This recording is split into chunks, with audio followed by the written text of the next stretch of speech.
Yo, what is up guys? Welcome to another Wild Rift video, and in today's video I'll be playing Draven, but I will actually be playing Draven in the Baron lane. I was thinking by myself, right, like Draven is a really strong champion.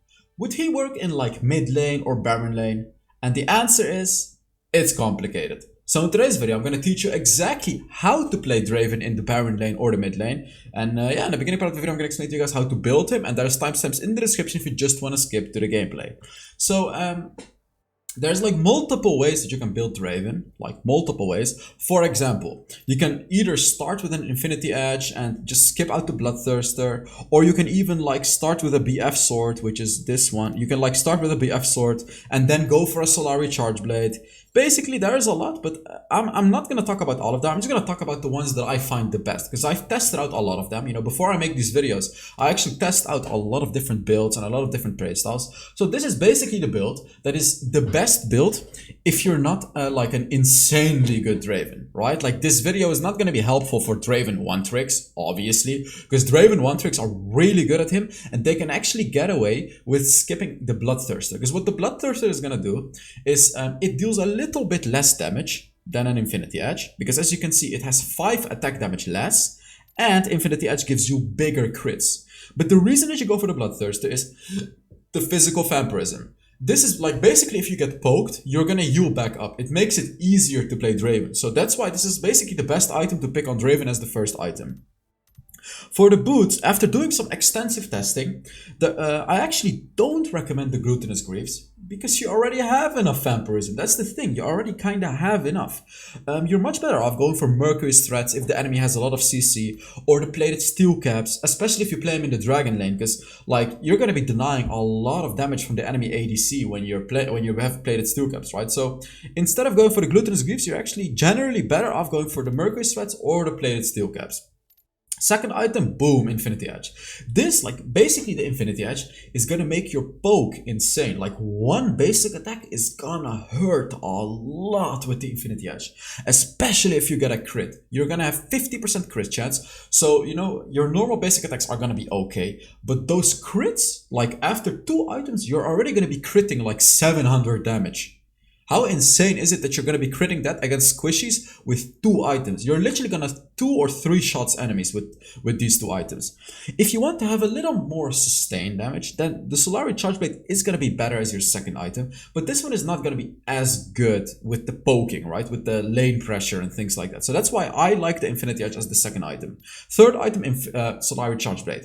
This one is basically going to give you 100% crit rate, because you're constantly going to be using your abilities. And it's going to give you a lot of attack speed. This is pretty much the perfect item to go for on Draven third item. However, if the enemy has a lot of tanks, you're actually better off going for the Mortal Reminder third item, because if you go for the Solari Charge Blade and the enemies have tanks that are building like Randuin's Omen or something like that, you're actually going to deal 0 damage even though you're Draven. So that's where you have to get the Mortal Reminder. So Mortal Reminder, you either have to get it as your second item, third item, or fourth item. Fourth item is like the max. If the enemy is super squishy, you get it as your fourth item. If the enemy is tanky, you get it as your third item.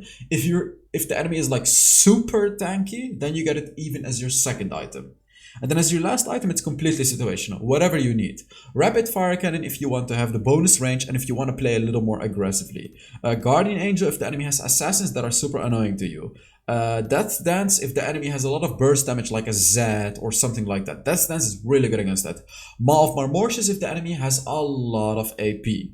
So for the enchantment that you want to get, Protobelt is good, yet again, if you want to be aggressive. Quicksilver is good if the enemy has big CC, like Ashes Ultimate, Twisted Fate cards. Stasis Enchant is of course good when you need the Stasis Enchant, right? I actually also like Shadows if you want to chase around an enemy. If there is an enemy that, you know, you can slow and he can't escape from the slow, boom, use your Shadows and you're gonna kill him very easily. For the runes, you always want to get Conqueror. This one is basically going to give you damage late game as well, because in the late game you're going to be lacking damage, but Conqueror is, you know, in those longer fights you're still going to be dealing quite a lot of damage. Now for the second rune, there's a few that you can go for. Hunt the Vampirism is really good because it's going to give you even more Vampirism, and as I said, you don't need the vampirism boots because you already have Bloodthirster, and then the Hunter vampirism is going to make it more than enough as well. The thing is, you can go champion on Draven, but it's just like, I don't like the champion rune anymore. That's the problem. I just don't like it anymore because it only gives you 8% bonus damage. It used to give you 10%, which was significantly more than 8%. So, you know, you can go for a champion if you really want to dominate your lane, but keep in mind that you're really getting punished if you die with a champion rune, because you're literally going to lose 4% of your damage. So that's the thing. With Hunter Vampirism, you know, very likely you're going to get some early takedowns in the early game, so you're going to get some bonus AD and the Vampirism already. So this, I prefer this one on Draven.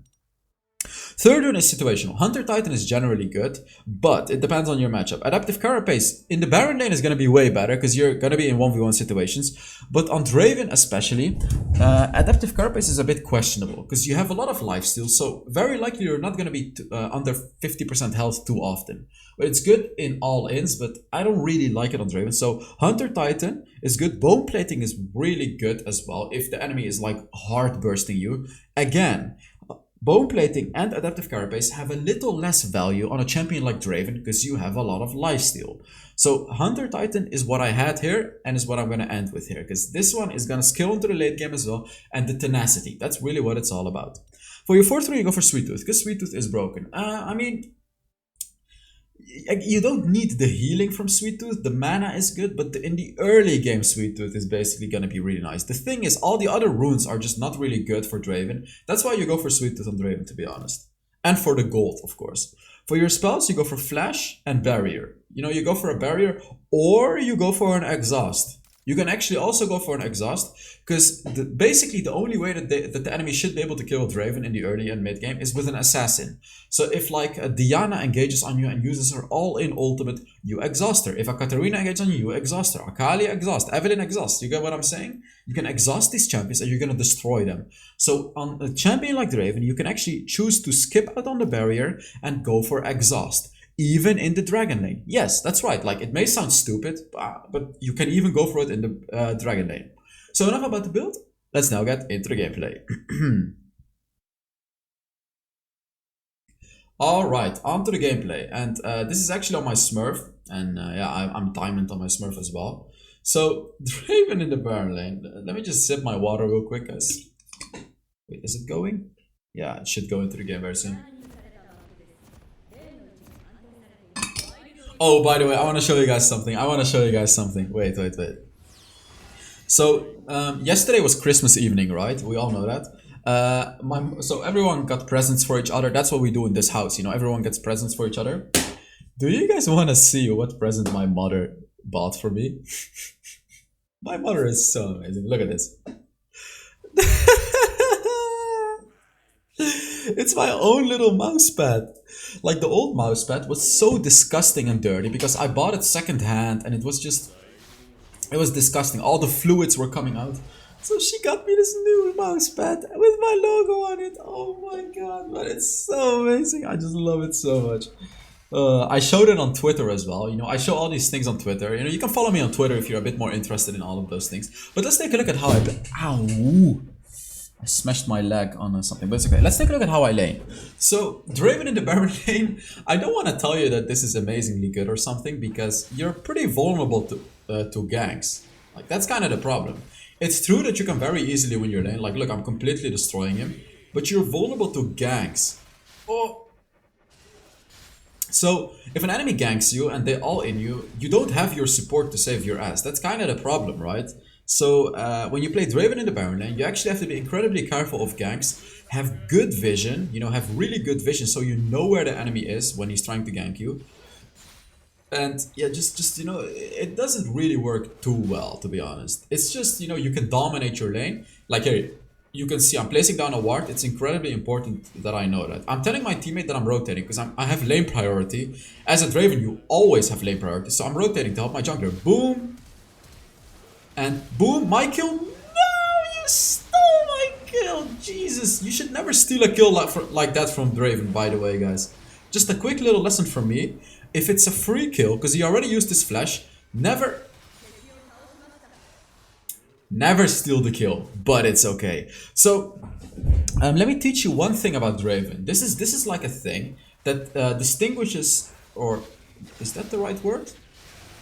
Ooh. This is a thing that makes a decent Draven player an absolutely insane player. So I'm not, I'm gonna teach you the basics of Draven as well. But right now I want to tell you guys this fast difference. But before I tell you, I'm doing a 15 skin giveaway on the YouTube channel. All you have to do to enter is put down a comment under this video, blah blah blah. So how do you become an insane Draven? So a good Draven, he just knows how to use the first ability, the axes, how to catch the axes and everything like that. That's what makes a good Draven. But what makes an absolutely insane Draven is knowing the limits of Draven.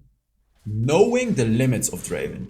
So what I mean with that is Draven's limits are insane, okay? He can be super aggressive, like super aggressive. You can dive turrets like crazy. You can just go 1 versus 3, kill all of the enemies, especially with the lifesteal. You kind of have to test this. The way that you can get this good at Draven, to know how to do all of that, is to limit test. I say this in a lot of my videos, and Draven is one of the most important champions to limit test with.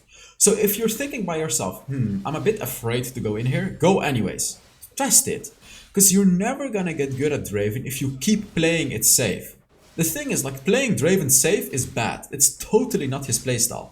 Because the way that Draven's power spike works is, if we start with the early game here and end with the late game at this finger, he starts at the strongest champion in the game, okay? There is not a single champion stronger than Draven in the early game. So what the average champion is like this strong, Draven is here. This is Draven in this hand. So you see this gap, you need to utilize it. You need to utilize this gap by fighting. And how does Draven get into the late game? Let me show you. So compared to all the other champions, he becomes, like, he's still strong at like level 3. Then he starts to become weaker and weaker and weaker. And in the late game, it plummets. It literally plummets. If everyone is full build, Draven is useless. Because the enemies can outrange you, because Draven's range is not big. And they can completely hard burst you. Oh, my ult dealt a lot of damage there. Let's take a look at this. I can easily fight this. Yeah, look, boom, boom, and boom. There it is. I'm trying to bait him. I have a barrier, by the way. I have a barrier. Look, I'm waiting for him to engage on me. I thought that he would engage on me there, because he could have actually one-shotted me. That's why I used a barrier, just to be sure. Because while it may have looked like a weird barrier to you, the reason that I did it is because he walked out of vision and could have engaged on me and killed me. That's why I used a barrier. He's trying to go. I'm of course not going to let him go easily, but he actually uses his third ability to run. I can actually be a little aggressive here, to be honest. Let's see. Like, I have to go for... Yeah, there it is. This is what I need to do. I have to constantly poke them out. The thing is, though, Mundo is a bit annoying because his first ability actually deals a lot of damage.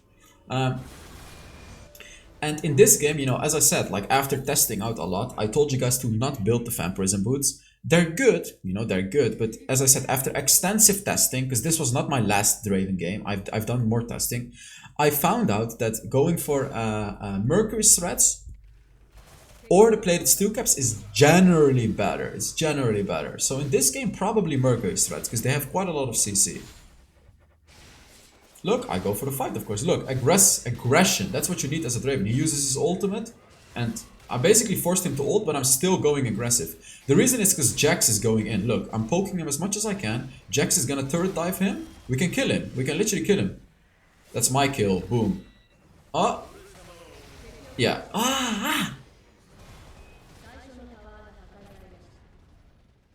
It's okay. Baron VG is actually a really good player. It's just sometimes he likes to troll me like that. I played a lot of Dokyo with him. He's really good at Jax, by the way. He's like a top 50 Jax with a 65% win rate or something. It's insane. It's going on the Jhin now. Yeah, he kills the Jhin as well, of course.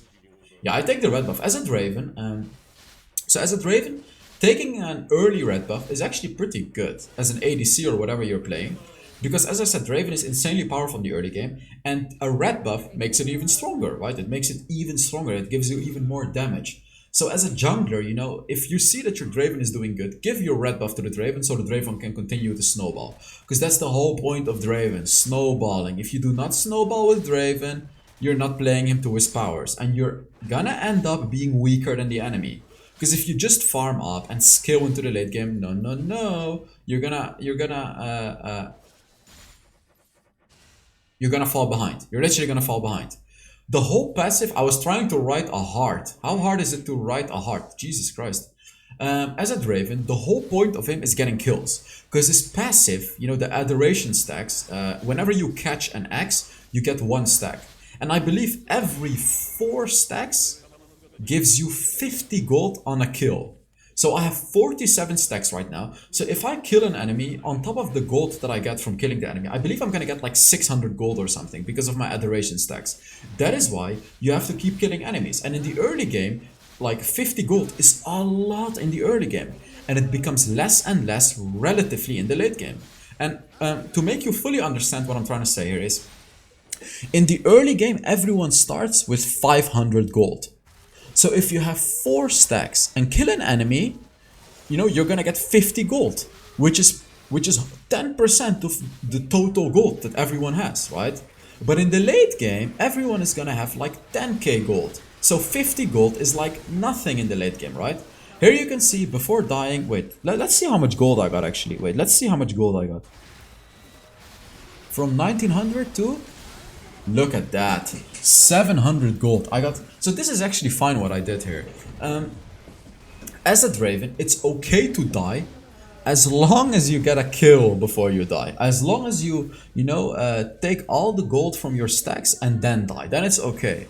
Because if you die and you still have a lot of stacks, you lose half of all these stacks upon death.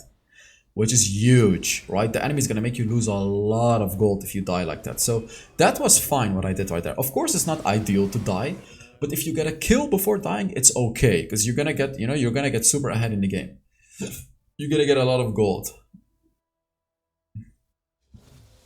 By the way, guys, if you're enjoying the video, make sure you give it a like as well. And subscribe if you haven't already. Maybe there's some of you that's not subscribed yet. You can subscribe if you want to. Let's take a look at this. Oh, there's no red buff. Oh, it's spawning. Yeah. Yeah, I'm taking the red buffs as you can see because I'm really strong. And honestly, about following your axis with Draven, like, what tip am I supposed to give here? This practice makes perfect, but that's such a dumb tip, Of course, everyone would say that, but it's true. So what I recommend you to do, if you really want to get good at catching Draven's axis, is get into practice mode and do it on a dummy. But don't just do it in a normal way. Try to run around like a crazy madman. Try to constantly run around. Use your second ability. Just get used to chasing your axis. Because what's gonna happen then, it's gonna become a habit. As you can see, for me it's like completely a habit right now to catch my axis. I know where they're gonna land. They're basically gonna land. So the way that it works is the game looks at where you're moving. And then it's gonna calculate where is Draven gonna be after 2 seconds. So if you hit an enemy with an axe while running backwards, the axe is gonna be 2 seconds behind you, depending on your movement speed. It depends on your movement speed. The more movement speed you have, the further back it's gonna be. So that's basically how it works, right? That's basically how the stacks work.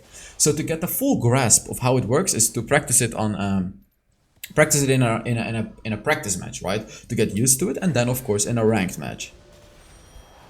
Because it's not easy. It's not easy. I've played like quite a lot of Draven games to get used to it, right?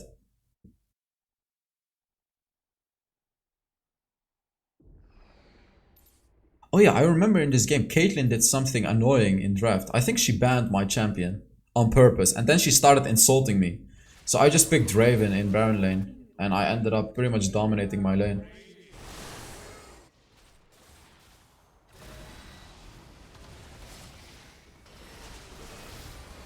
Oh, I'm going too far. I'm dead. Ah! Ult? Nice. Okay. Yeah, Draven is not the best in team fights, by the way. In the early game he is, but in the late game, like, This, like, you know, I guess champions like Malphite or Galio or whatever, they're just gonna stun everyone, they're gonna root everyone, and then Draven is pretty useless. That's why the Mercury threats are actually really good, as I said. Oh my god, look at it. You cannot hit me.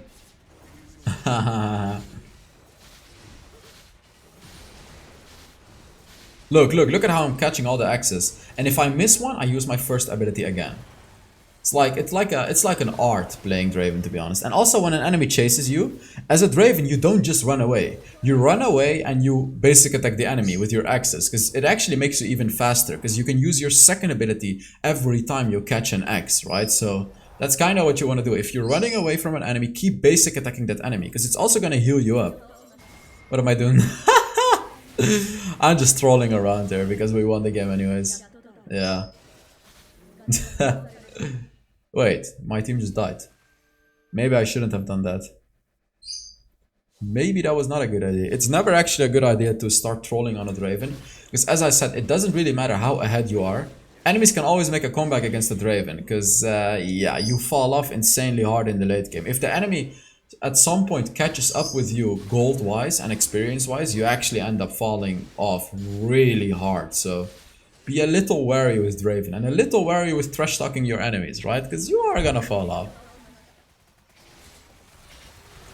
Boom! Boom! Oh my god, look at that damage, man. Just how crazy is that? So yeah, guys. I really hope you enjoyed this quick little Draven video, you know? Let's take a look at how much damage I did and everything like that. What am I doing? No. Oh, my bird is calling for me. It's a little too late for her to show up in the video, so I'm gonna go and play with her after this video. Better than 94% of Dravens. I mean, it's pretty good. Yeah, that's some nice game. So thank you guys so much for watching. I really hope you enjoyed the video. Wait, let me show you guys this mousepad again. Just look at it, look at it. Look at how awesome this is. Wait, why is it?